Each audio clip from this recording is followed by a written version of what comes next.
Welcome back. In today's explainer, we are diving into a really profound idea from our source material, something called the art of receiving.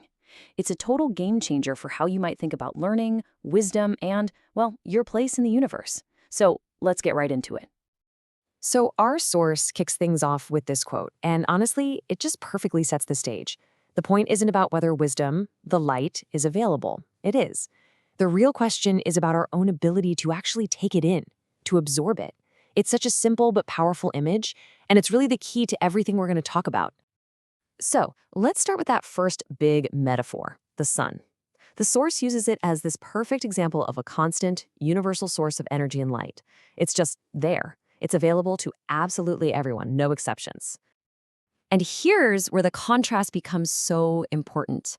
On one side, you have the sun, right? It just shines. It shines with the same brilliance on everyone and everything. It doesn't pick and choose. But on the other side, you have us. We're the receivers. Some of us absorb that light, some of us reflect it, and for others, it just passes right on through. The sun is the constant. Our ability to receive is the variable. And that leads to the main point here.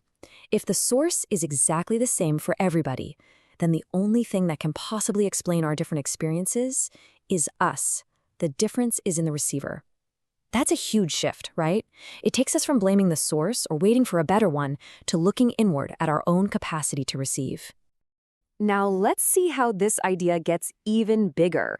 We're going to take this metaphor from the impersonal sun and apply it to something a little more personal, the idea of a teacher or a guru. And this is where our perception really changes everything. I mean, we've all heard this one, right? It's a classic. It suggests this kind of magical timing, that when we finally get to a certain point, a teacher will just magically walk into our lives. And yeah, that's a comforting thought, but our source material asks us to flip that idea completely on its head. So what if we've had it backwards this whole time? What if wisdom and guidance aren't things that just show up and then leave? What if they're a constant presence, just like the sun? Always, always there, just waiting for us to finally notice.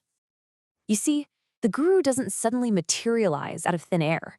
Instead, it's our own readiness, our own openness that acts like a lens, bringing the wisdom that's already there into focus. It's not the world that changes, the change happens inside of us. Okay, so if the wisdom is always there, why don't we see it? That's the big question.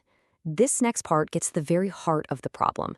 These barriers, these filters we all carry around that literally prevent us from seeing what's right in front of our faces. And here they are. These are the filters that cloud up our vision. You know, our social conditioning, all the baggage from our past experiences, our formal education, which, let's be honest, can sometimes put us in a box, and of course, that constant inner noise, that chatter in our heads. All of these things shape what we're able to let in. This quote just nails it. The exact same truth can be said out loud, but it lands differently for every single person who hears it. The truth itself doesn't change. We're just all listening through our own unique set of filters. Our internal world literally dictates our external one. So what's the solution to all this? Well, according to our source, it's not about cramming in more facts or adding more knowledge. The solution is actually the opposite.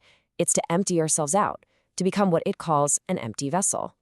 What in the world does it mean to be an empty vessel? Well, it's a state of pure receptiveness. It means letting go just for a moment of our rigid judgments, our fixed beliefs, and our constant need to slap a label on everything. It's about creating space inside so that something new actually has room to come in. And this really brings us to a personal question, one that's worth sitting with for a second. How full is your vessel? How much space do you really have for new light? Are we carrying around so much old stuff, old beliefs, old judgments, that there's just no room for anything new to flow in?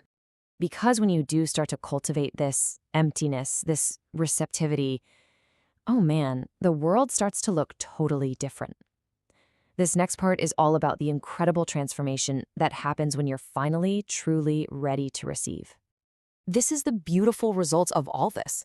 Learning is no longer something you have to find in a book or a classroom. When you're truly open, everything, and I mean everything, becomes a source of wisdom. You can learn from the trees, from the wind, from a child's laughter. Every single moment becomes a potential teaching. So you might be asking, okay, sounds great, but how do I actually do that? Well, the source gives us 3 wonderfully simple, totally actionable steps.